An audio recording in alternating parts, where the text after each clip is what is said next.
Recording, very good. Now, I want to go into the lab. Now, I think it's right here. Hey, what's going on here? Where's my... That's what I'm looking for. VR Labs, Lab 1, Lab 2. Sorry, just getting everything organized here. Oh well. I hope you guys are doing well. You guys were kind of quiet there this weekend. I think you guys have had, I don't know, your mitts full there this past week. I know that, what do we have there? We had, you guys have your assignment ongoing for physics. Your test one there just finished, I think. Yeah, and your lab 2 is ready to go. It's already been posted. I'll go over that in a second. You'll see there that there for your assignment, I like to change things up because people have different learning styles. Okay? And some people do really well at multiple choice. Some people do well at this kind. I like to hit on different things. So you'll see there for the assignment 1, I'm just looking for you just to show me some calculations and show me your work. And for assignment 1, all you'll need is your formulas, like PowerPoints. It's open book, of course, you know, and please talk to people. And, but yeah, show me some calculations. Show me your methodology. Show me what you're doing. And just like your lab there, I just want to see these things. And like multiple choice, it's right or it's wrong. Well, I'm sorry, that's not really the way the world works.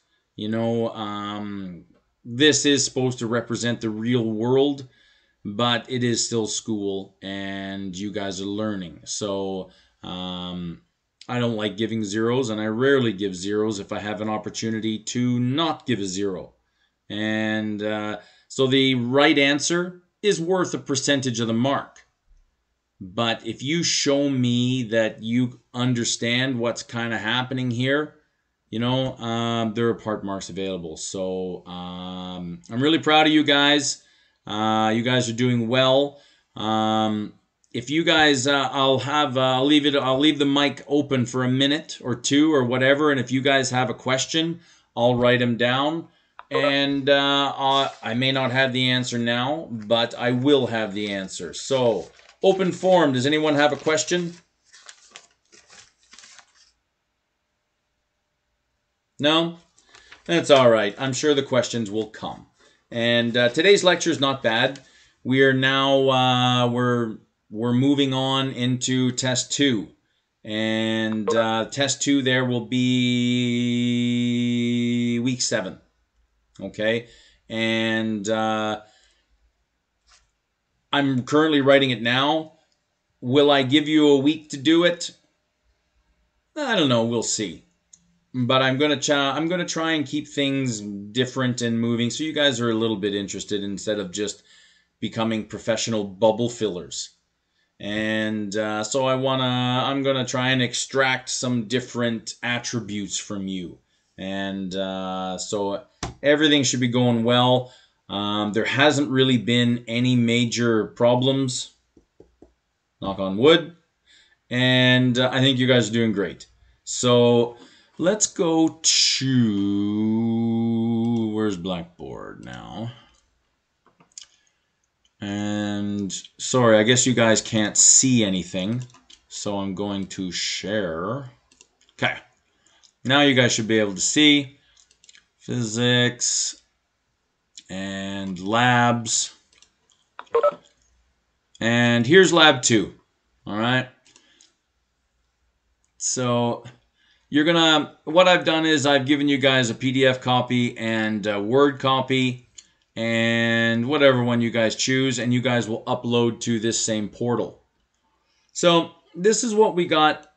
This is for lab 2. It's kind of along the same lines as lab 1, but we're going to extend it. This lab, you're going to have a full 2 weeks to do. All right. And you'll see there that it's due March 2nd by midnight.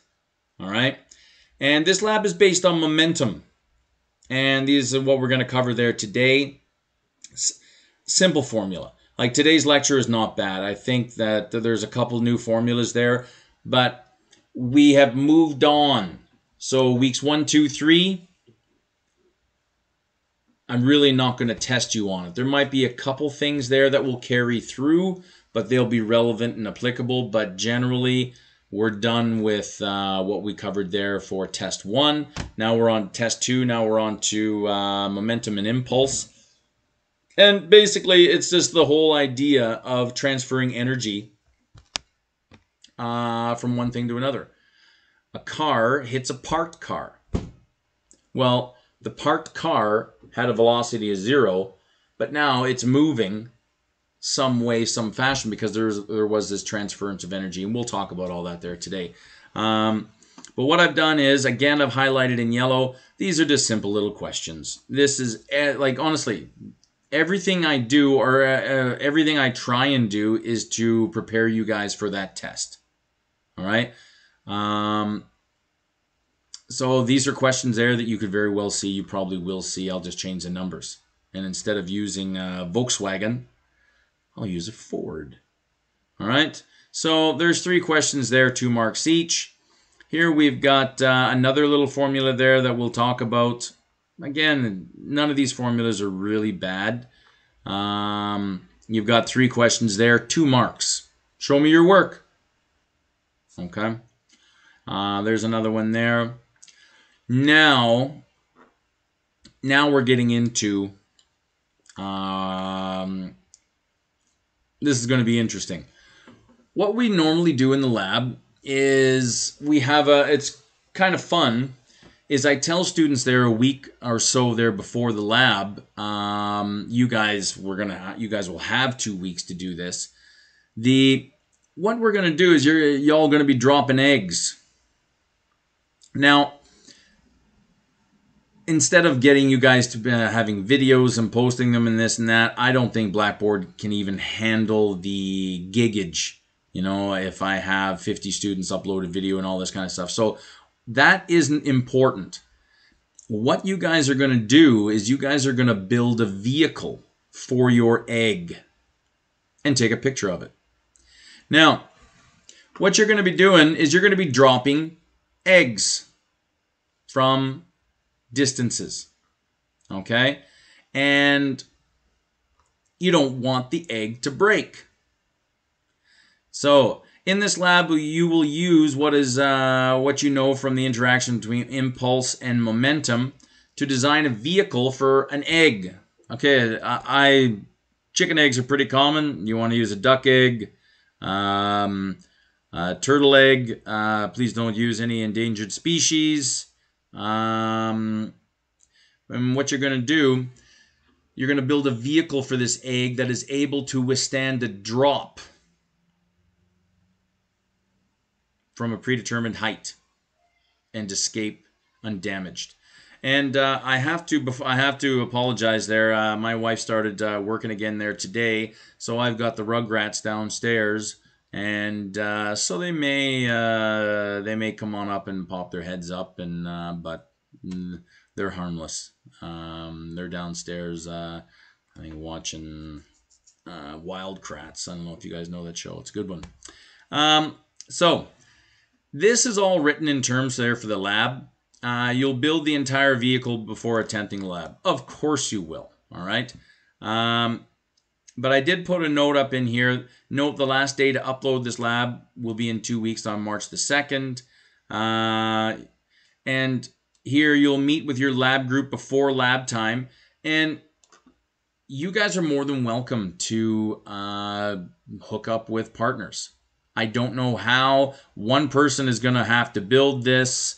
And I don't know how you guys are going to do it. But you're going to have some fun with it. If you don't want any partners, don't have any. It's not that difficult. You can build your own vehicle. And when I say vehicle, I'm not saying like a car.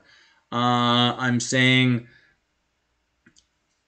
something like some people have used tissue boxes. Okay. Hi, I have a kind of a random question about this. Oh, wonderful. Who am I speaking to? Sarah. Hey, Sarah. Good. What do you got? So we're not wasting eggs. Do they have to be like raw eggs? Like, Well, could they be slightly boiled? And because the idea is just to see if it cracks, right? Or is the well, white this is what we've in the past.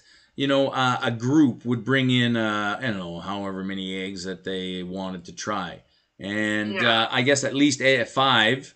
And what we would do is they would do 5 trial runs, and you know, we would circle a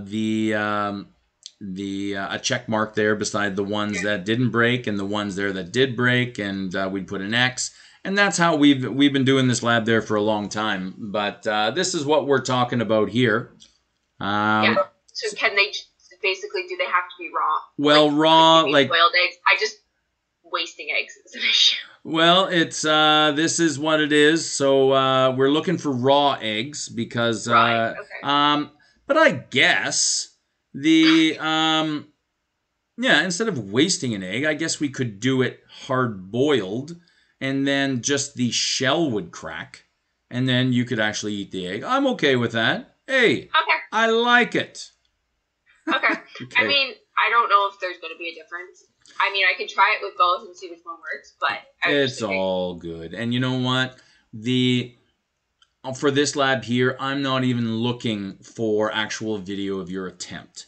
But what I am looking for is a picture of your vehicle that you supposedly did the test for. Okay? And so great. Okay. So what? No worries. Great question. If anyone else has a question, just ask. Some people had some really elaborate ones there, like this one student there hooked up their. They had some. He actually brought in, what is it? Helium balloons, and rigged up this whole thing so that his egg never fell. So yeah. And but what we're looking for here is you're looking for a vehicle to drop the egg into, or you can drop the whole egg in vehicle. And basically what we're looking for there is the ability to not break the egg in any fashion. And have some fun with it. You know what I mean? I'm tired of labs that are kind of boring and you're just kind of going through the motions. So part of this lab is, where is it right here? I put a space here for it. All right, but you can just include it as an attachment in the file folder or into the file, however you want to do it. But I want you guys to interact and do something instead of just staring at a computer screen all the time. Like honestly, it's all I do these days. And get out there and get creative and build something. And we're just here to have some fun with it, really. So that's what this one is. And you got 2 weeks to do this. You got loads of time. I said partners are good. I don't know how you do it. I'll leave that up to y'all. If you don't want partners, it's pretty easy to do by yourself anyway. So lots of time there. There's your lab. Have some fun with it. It's course relevant. The questions there are exam questions, so you might as well hit them anyway. Okay? So that's that. That's your lab. I haven't. Hopefully, the tests went okay. I thought I'd be easy on you guys and give you a test that's kind of like a take-home assignment. Okay, it's good, and I hope it didn't stress you guys out. Will all the tests be like that? No. Okay. Some tests will have to be done in the daytime, like a real test. But sometimes, you know what I mean? In these kinds of situations here, we can be flexible. Okay. Now, where are we here? Now, I just want to make sure that all is all right. Do you guys have any questions there for me? Anything going on? No, if everything's okay. I don't really think there that this lecture is that bad. It's not so bad, I don't think, and we'll be just fine. But yeah, if you guys got nothing, I got nothing. So here we are. We're on energy and conservation laws. All right. Again, I'm recording this video. If you feel uncomfortable with asking questions now, you can ask them at the end. But this video will be uploaded there to YouTube lickety-split after. So what do we got? Conservation laws. Sorry, I can't play this video, but this is a very nice little summation of Newton's 3 laws. Okay? Law number 1, inertia. Things like to have zero net force on them, right? Either not moving or moving in a straight line at a constant speed. Inertia. Number 2, force is equal to mass times acceleration. So if a bowling ball is going down a bowling alley, of course, where else would a bowling ball be going? And it's going along at a constant speed, so therefore it has zero net force, right? And then all of a sudden, an external force comes into the situation applied to it, which then forces this ball into some type of acceleration, negative or positive acceleration, all right? And so force is equal to mass times acceleration. That is number 2. And number 3 is every action has an opposite and equal reaction.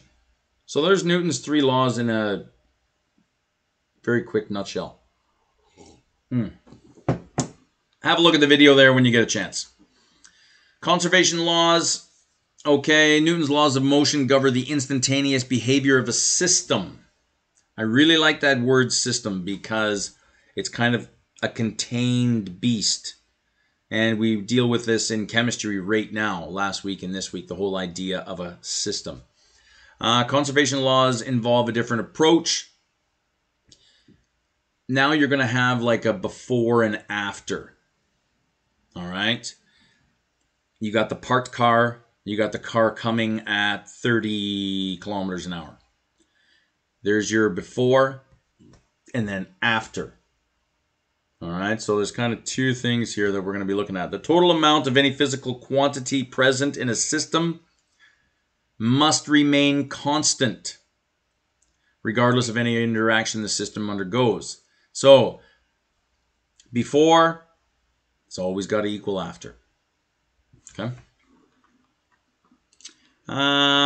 Here's this whole idea of a system. A system is a linked collection of objects we decide to treat as one.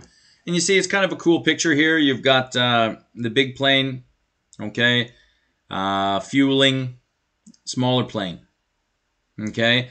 So for 30 seconds or however long this thing is refilling, these 2 things are tied together. So they're almost like one thing. So this is what we're talking about here for a system, okay. The total mass in an isolated system is conserved. Nothing changes. All right?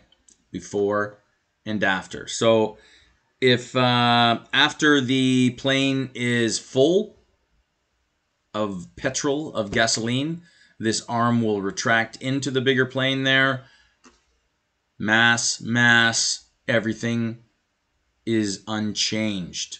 Totally. Yes, some gasoline went from the big plane into the small plane, but now that small plane weighs more, the big plane weighs less. Sorry, I'm doing this outside of your view, all right? But as a total, nothing's changed. Linear momentum.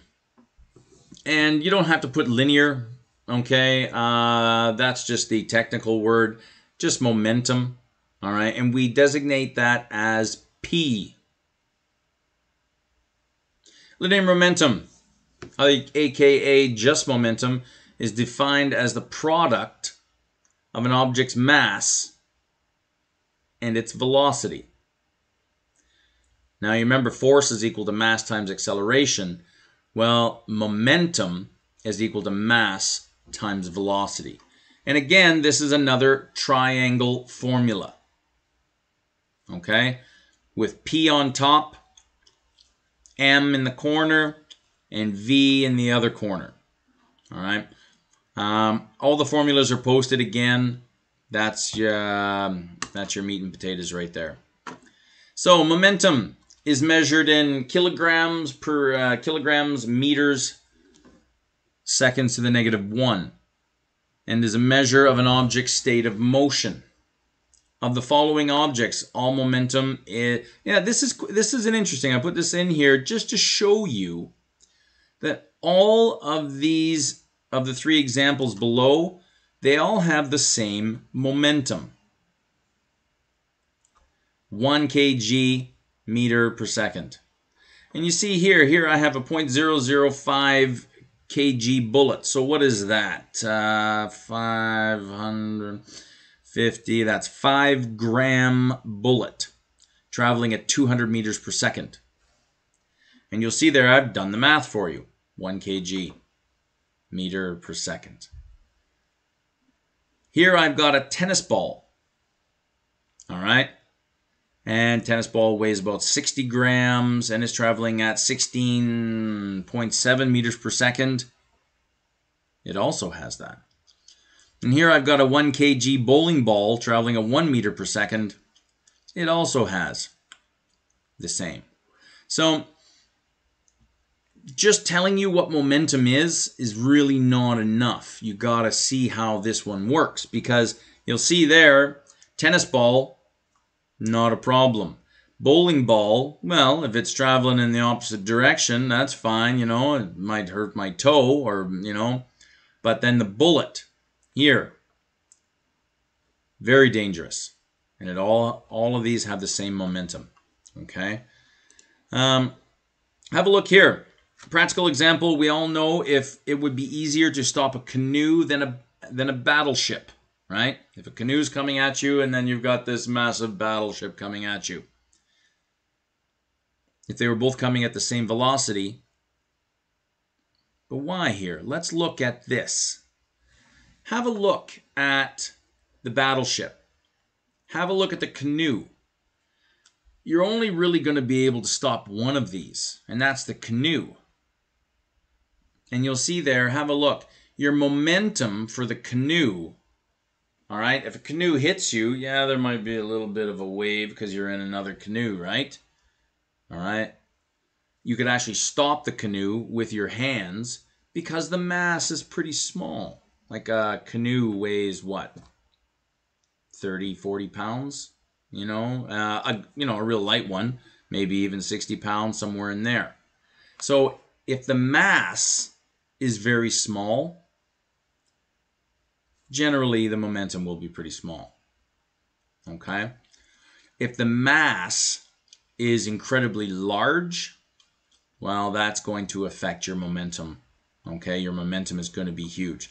So in this scenario here, both velocities are the same, but the masses are very different. The bigger the mass, the bigger the momentum. Could the canoe ever have the same momentum as the battleship? Well, theoretically, yes. But you see, you can't change the mass of the canoe, but what you can do is amp up the velocity. So if you send that canoe at 200 kilometers an hour down the river, it very well might have the same momentum as the battleship. Neither of them you're going to stop. Okay? So just going into this, like, this is not a long PowerPoint here. Like, if we're here an hour, then, you know, I'm probably talking way too much. You have a look here. Momentum here and momentum here. Let's call this one the canoe. Let's call this one there the battleship. All right.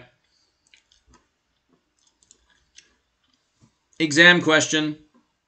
What is the momentum of a biker with a mass of 80 kg and a velocity of 10 meters per second? Plug and play. So the momentum of a biker with these parameters has a momentum of 800 kilograms meters per second. All right. And yeah, man, that will hurt. Trust me.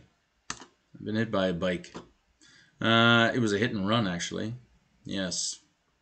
Still looking for him. Linear momentum and Newton's second law. Newton's second law is closely related to momentum. The net external force acting on an object equals the rate of change of linear momentum. Now, might sound, let's break it down. The net external force, right, acting on an object will equal the rate of change of momentum. So, the force that's acting on this, right? This thing is not in a state of equilibrium. There's a force acting on it. So we're in a state of acceleration, and this will equal the rate of change of the momentum. We'll get into this. So in this case here, you've got force is equal to the change in momentum over the change in time. All right? So, and all these formulas there are on the formula sheet here. Labs here. Right here. No.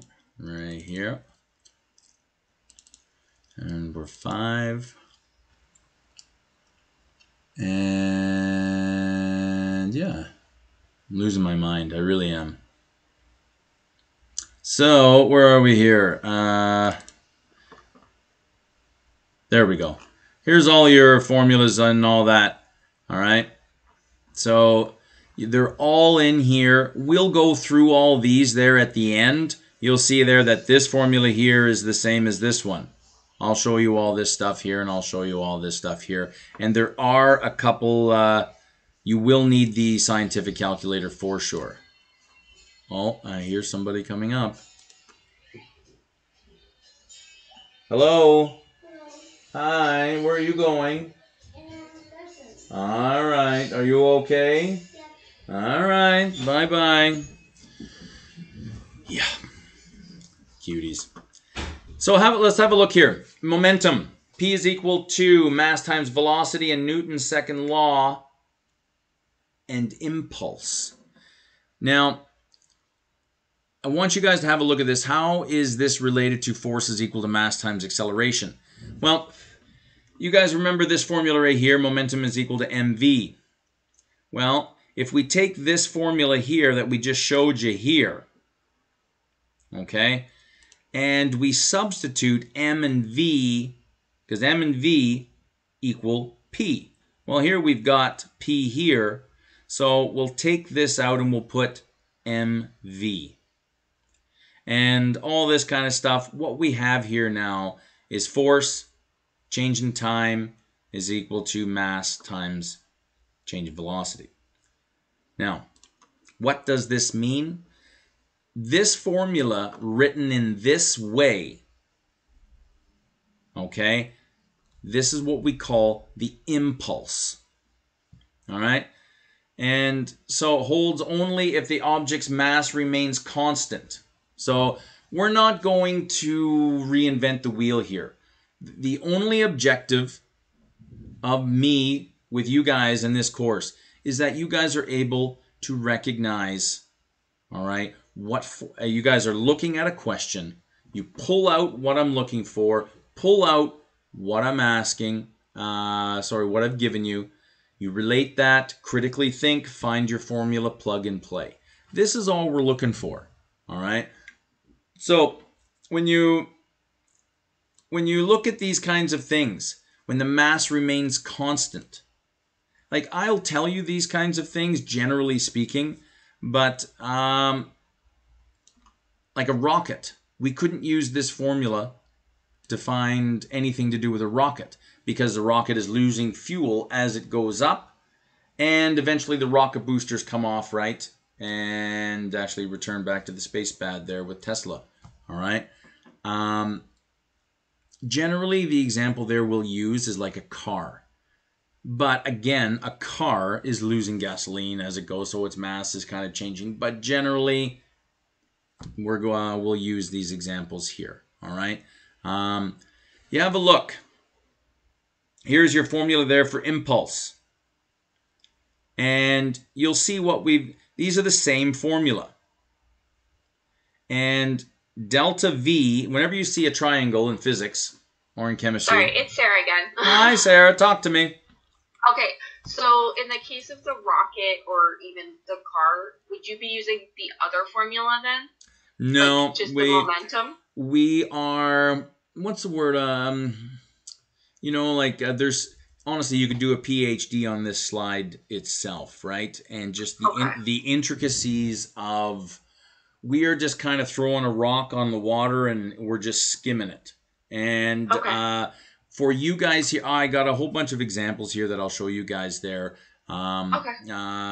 This is the formula there you could use. And but this is if it's constant, if it's not losing mass. So it's something that has a constant mass. This is the formula for impulse. This is if it doesn't have a constant mass. If I'm looking for, don't worry about everything you guys will deal with will have a constant mass. Okay. Theoretically. I'm just showing you there that these laws, we deal with a lot of laws or formulas and things in physics there that are really hypothetical. Like you throw a bowling ball down the alleyway.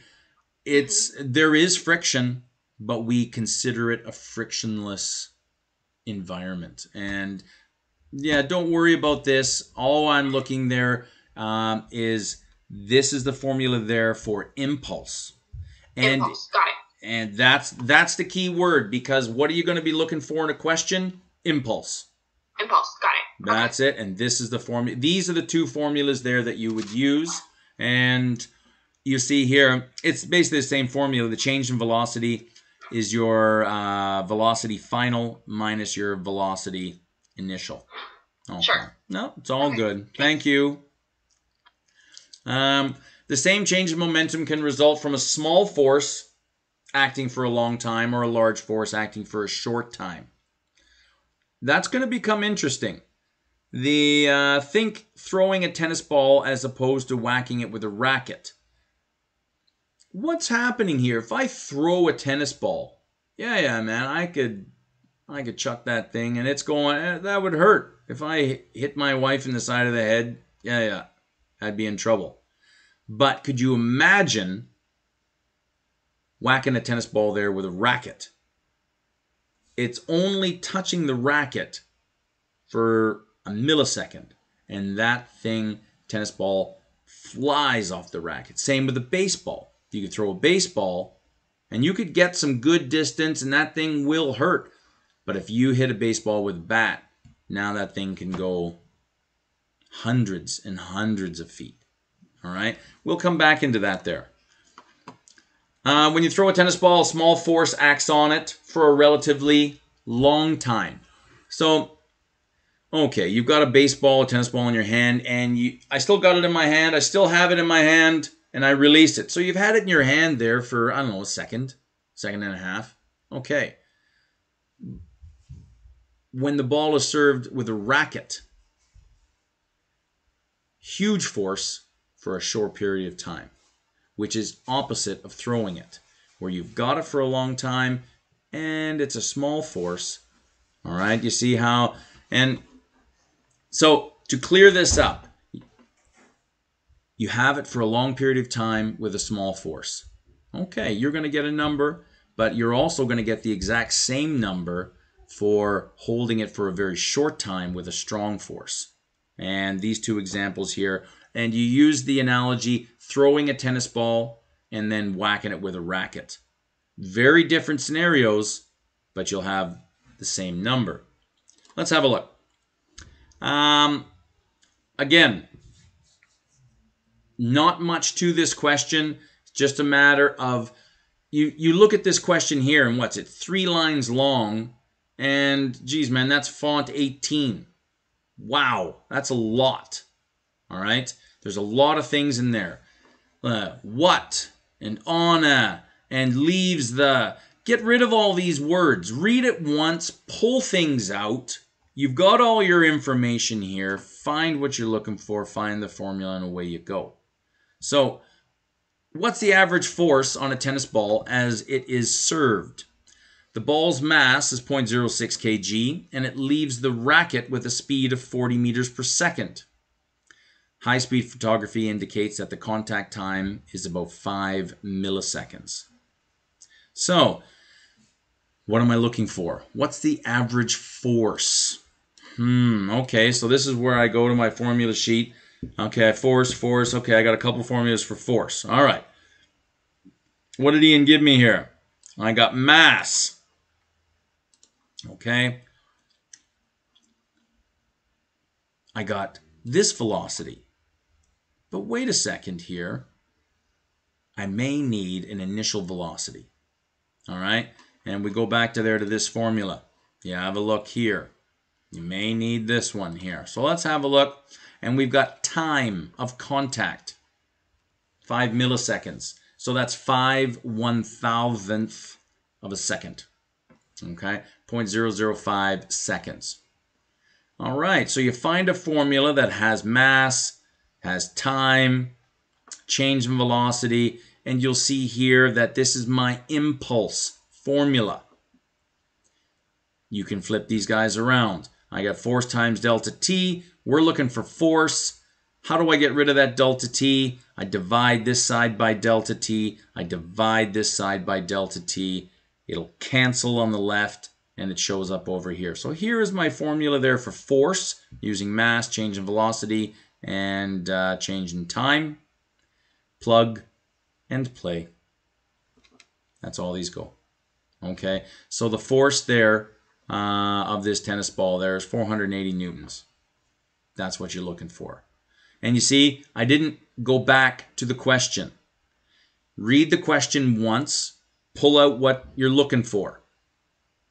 Pull all the information I gave you, look at it, critically think, find your formula, plug and play, next question. Exactly the same rules there for chemistry if you're in my chemistry class, or even if you're not. That's how you do these things. Because on a testing situation, you won't know what's coming next. So you have to basically start from scratch every single question. Okay, what's he asking? What did he give me? All right, formula. Does that one work? No, I'm missing something from there. Okay, then do this one. That's what I'm looking for. Okay. What do we got here? So from our formula, we see that the momentum incorporates both the mass and the motion, right? Mass and velocity. Because of this, anything at rest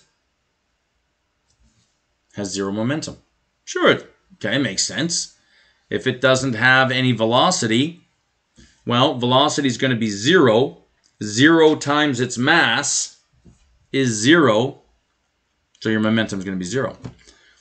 And because of this, anything at rest has zero momentum, regardless of its mass. If that battleship was up on shore, they were fixing it, and it's just sitting there. Huge mass, no momentum. Okay? This formula also tells why we must exert a force to stop an object to get it or get it to move. Read that again. Formula also tells why we have to exert a force to stop an object or get it to move from rest. To stop a moving object, we have to bring its momentum to 0. Right? You got the battleship there and it's coming at you. Now, see, I had to exert a force on this to counter it, and more so to slow it down and eventually stop it. The other case scenario here, to start moving an object, we have to impart some momentum to it. Okay? So that's what we're going here. Force, it's all here. All right? So in order to slow something down, you have to impart a force on it. So we can do that. This also tells us that we can change the momentum using various forces in time intervals. So have a look here. Here's the formula. we've just flipped this around, right? Force is equal to momentum divided by time. Well, now I've just solved this there for momentum. I brought time back over here, and we get this formula right here. So momentum is equal to force times time. A large force acting for a short time. Remember the tennis ball hitting the racket? Like that thing. Once, I remember, tennis is kind of not as interesting anymore because it's all just a serving game now. You just whack it at, I don't know, what are those things flying at, 180 kilometers an hour off a serve? And that's the game now. And the tennis ball is only touching the racket for 0.005 seconds. So you have a large force acting for a short time or a small force acting over a longer time. Okay. Have a look here. If you lost control of your car and had the option of hitting a wall or running your car through a haystack, which would you choose? Of course, the haystack. Because what the haystack does is it draws out the contact. Small force, longer time, and look, the truck makes it out.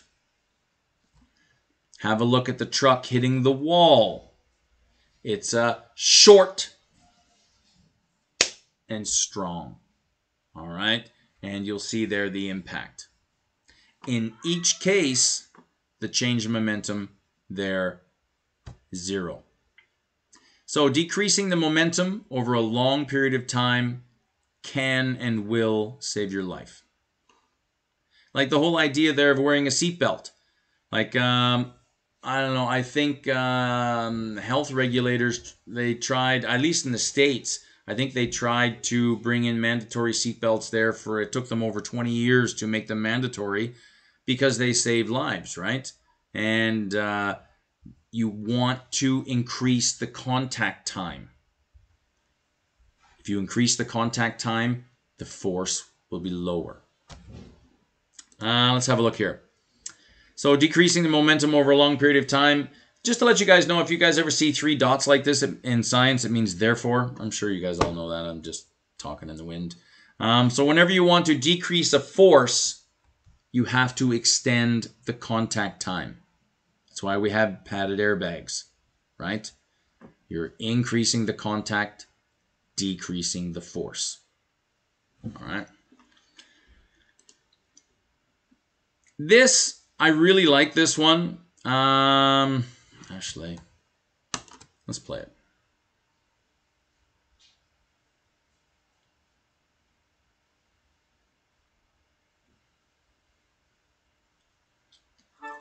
Grammarly does more than catch errors. With Grammarly, you can find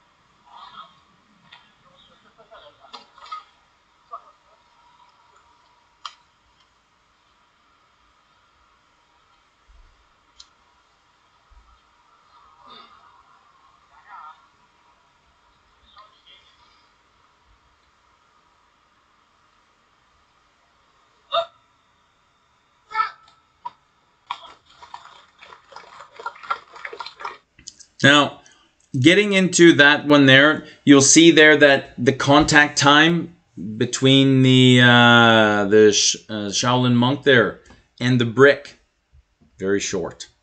So therefore now you have the ability to really whack that thing. If your contact time is longer, you're not going to break the brick. Okay? What do we got here? So how was the Kung Fu Master able to do that? The Kung Fu Master would have to have a large momentum as he swings down on the brick. When we look at the impulse of his strike, we see that if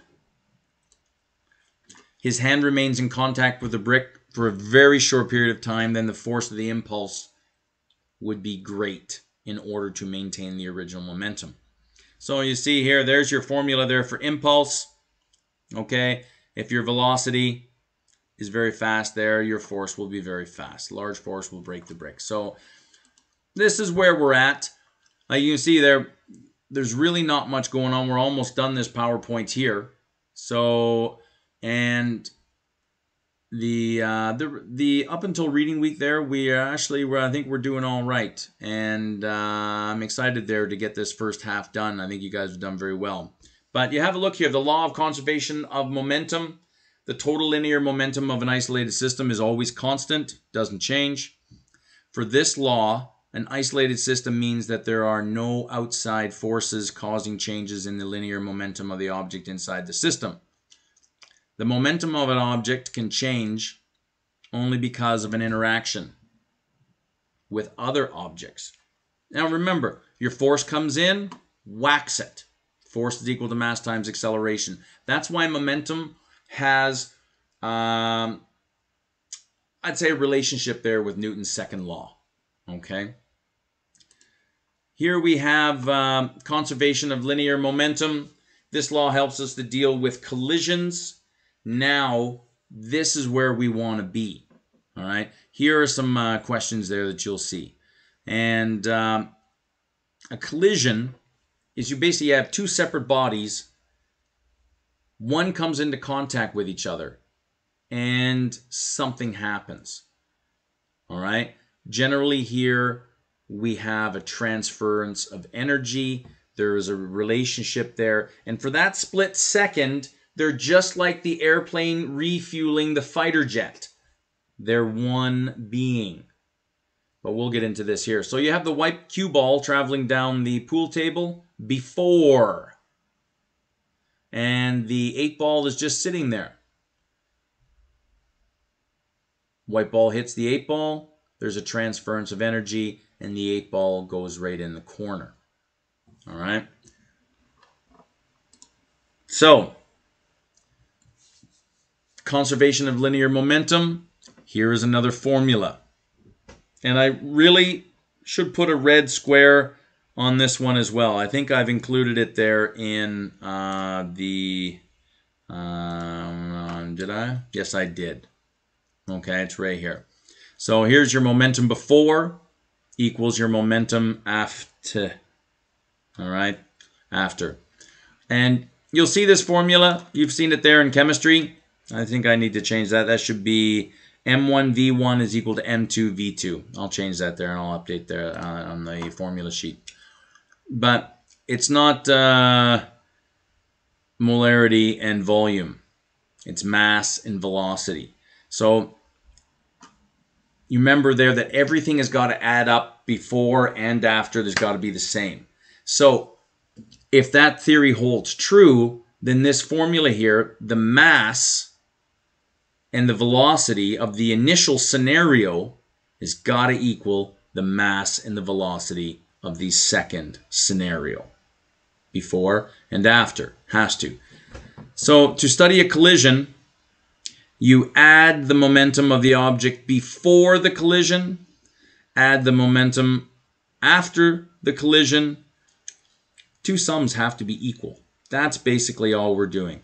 Formula is here. I'll give you an example. You plug and play. That's all it is. And there's lots of questions there for your lab. You'll see there that this week's questions, there's really not a lot. I didn't really put that much up there because it's all about the lab anyway. All right. So have a look at this one. Beautiful question. Love it. You'll see it again. All right. Just going to change the numbers. A 1,000-kilogram car runs into the rear of a stopped car that has a mass of 1,500 kg. So, M1 and M2. Maybe. Let's have a look. Immediately after the collision, the cars are hooked together. you're going to see this a lot because in order for these questions kind of to go, you're going to see this coupling.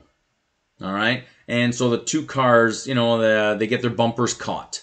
And now they're kind of moving together. You'll see that. All right.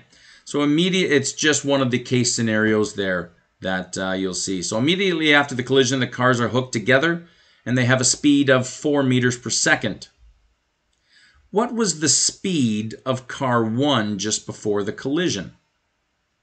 Well, you see, you've got scenario 2 and scenario 1. Scenario 1 being the car is coming, the 1,000 kilogram car is coming, and the 1,500 kilogram car is just sitting there. Okay, it has zero momentum, right? Zero velocity, zero momentum, and this car is coming in here, and it hits, and now both cars are moving 4 meters per second together. So you have your scenario 1, scenario 2. Let's have a look and see what we've got here. So what is the speed of the car just before the collision? So holding true to how you do these questions is, okay, so Ian is looking for the speed. Oh boy, I've got all these formulas there for speed. All right, but when you pull these things out, okay, I've got a mass, 1,000 kg. I've got another mass, and I've got a speed, and I'm looking for speed. So what formula has mass, mass, speed, and speed? Well, there's only one of them. And that's m1v1 is equal to m2v2. Okay? That's the hardest part about the physics and the first half of the chemistry up till week 7. What formula am I asking you to use? All right? So, and you'll see there that the math is pretty rudimentary. Plug and play, m1v1 is equal to m2v2. Just be careful. m1 v1. Well, the only car that's moving is this one. So it's 1,000 kg, and we don't know the velocity because that's what it's asking for. The second scenario here is both cars linked up. So the mass would be 2,500 kg, which is just these guys here added up. Okay, so that's scenario 2. So 25 kg at 4 meters per second, you just flip them all around and you solve, and it just tells you there that the car, the first car, the blue car, the car that was moving at 10 meters per second. That's all we're looking for. Okay? What do we got here? Again, just plugging and playing. These are just kind of questions here, there, just to keep you guys going. You'll see kind of probably close to exactly the same thing there for your lab. Okay, so what is momentum of an 8 kg bowling ball rolling at 2 meters per second? Plug and play. 2, what is the momentum of 50 kg carton that slides along the floor? 4 meters per second. Plug and play. If you guys have any questions, talk to me. It's all good. Number 3. Which has a greater momentum? A truck at rest or a snail crawling in the garden? Well, you guys will know that a truck, so what are we looking at? 2,000 kg? But because it has a velocity of 0, it has a momentum of 0. So, in all fairness, in this case here, the snail is more dangerous than the truck. Because a snail has a very, very small mass, but it is traveling, so it does have momentum. All right? Number 4, have a look here. If a 1,200 kg car was traveling at 4 meters per second, what velocity would an 80 kg student need to be traveling at to have the same momentum? So, we've got a 1,200 car traveling at 4 meters per second. All right, so I need to figure out this momentum first. So the car its momentum is 4,800 kg meters per second. Now, I want to know what velocity an 80 kg student would have to be traveling to have the same momentum as this. Well, plug and play. There's your formula. P is equal to mv. Flip it there in terms of velocity because that's what we're looking for. Your momentum that you want to go for is the momentum there you found, divided by the mass. So therefore, an 80 kg student would have to be traveling at 60 meters per second. Yeah. All right. Good question. I like it. You see how one question there, you got to do two of these. Beautiful little question. Not difficult. You just pull the information out and critically analyze it on a scrap piece of paper and you guys will be fine. Okay. If you jump from the roof of a shed to the ground. Geez, I've seen these guys and girls do this on YouTube. Crazy stuff. But if you jump from the roof of a shed to the ground, is it better to have your knees bent or locked? Well, if you keep your knees locked, you'll probably smash your femur right into your tibia. All right? Always better to have that flexibility there. Always better there to have your knees bent, right? Why do wrestlers wrestle on mats? Because there's some type of absorption, right? It's all about contact time. All right? The longer the contact, the reduced force, which is kind of the same thing there as number 5 there. Okay? If your knees are bent, you have more contact, and you can adjust the force, slow it down so you don't break yourself. But if your legs are locked, it's a jolt, quick, high force. All right? Why do boxers roll with the punches? Force is reduced with longer contact time. Remember the Kung Fu master. Okay. These just might make you think a little bit. There's really no mathematical answer. Well, there is, but these are more theoretical type questions here. If a boxer were able to increase the time that he rode with the punch by 3 times, how much would he be able to reduce the force by? And you'll remember there when we were talking about distance, remember the radio tower on top of planet Earth there, and the distance, the force, the farther the distance, the greater the decrease there of the force. Remember the inverse rule? Well, it applies in a lot of different areas of physics and these kinds of things. So if you're able to increase the contact time by 3, you're able to reduce the force to a third. Okay? If the same boxer stepped into the punch and the time of contact was reduced by half, you're doubling the force. All right? So it's a huge thing here. If your contact time is reduced by half, you're doubling the force. So contact time is everything. 10. Why is it important to have your hand extended forward when you are getting ready to catch a fast-moving baseball, right? You don't want to catch the baseball. Sorry, I'm trying to find my camera. You don't want to catch the baseball back here. You want to catch the baseball right here, and then there you go. You increase the contact time, you've reduced the force. Let's have a look here.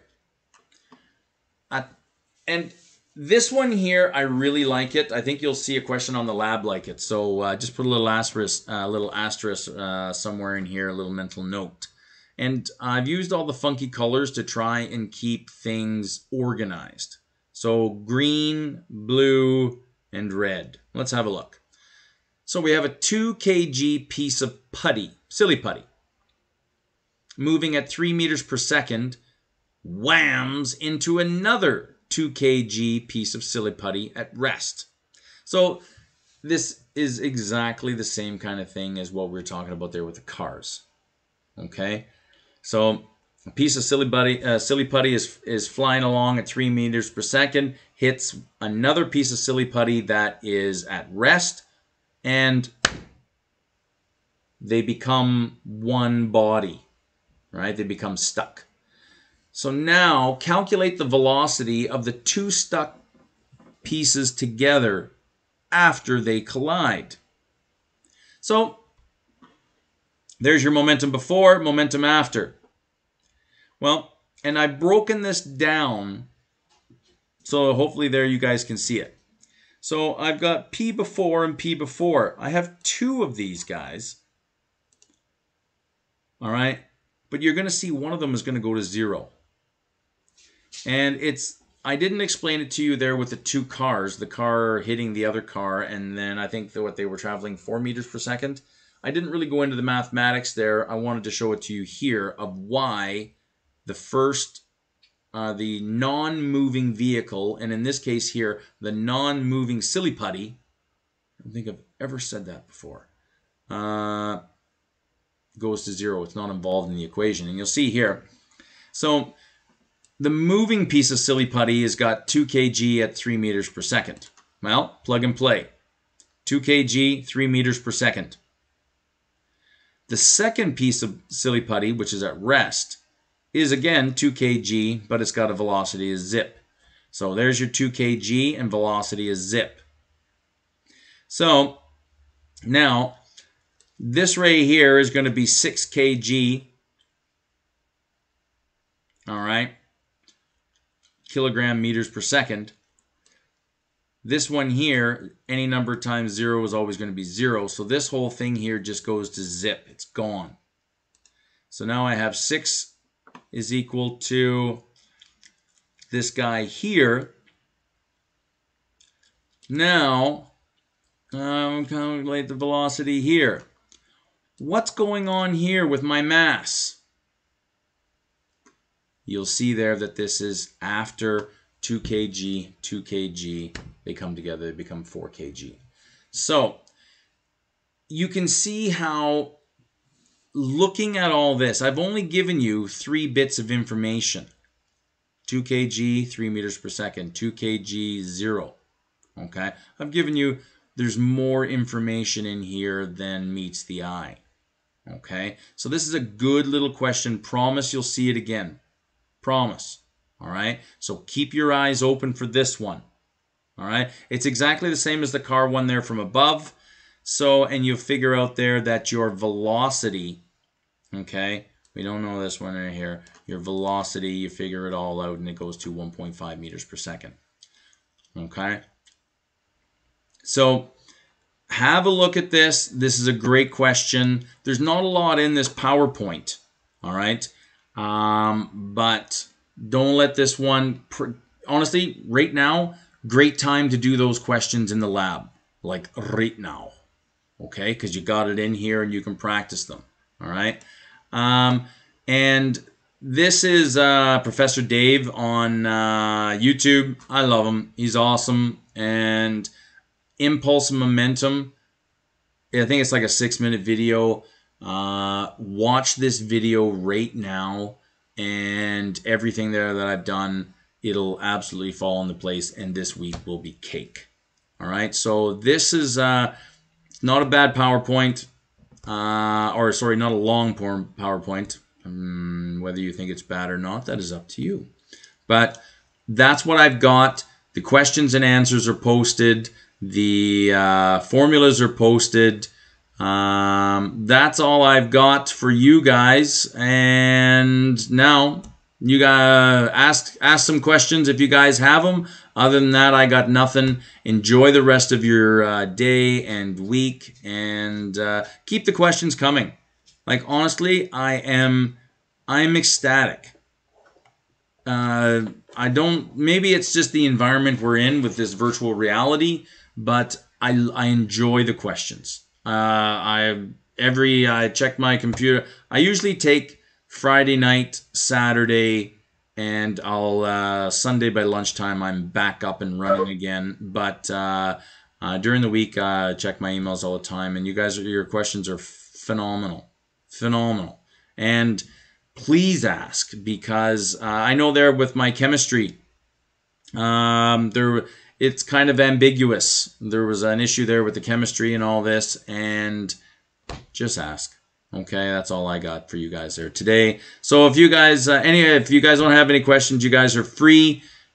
Keep your eyes open for any announcements. But other than that, I think we're in kind of a slow time for physics. So that's why this PowerPoint isn't so bad there this week. Go and finish off your other courses, because I'll see you guys there next week there with a quiz. So other than that, you guys have a great week. And stick around if you guys have any questions. Other than that, see ya.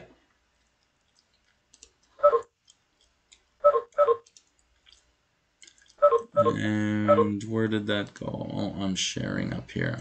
There we go. I didn't even check to see if there was any chats. Okay, thank you. Hi, Taylor. Hi, I just have a quick question about the lab. Talk to me. It's a simple question. Just how far are we supposed to try and drop the egg?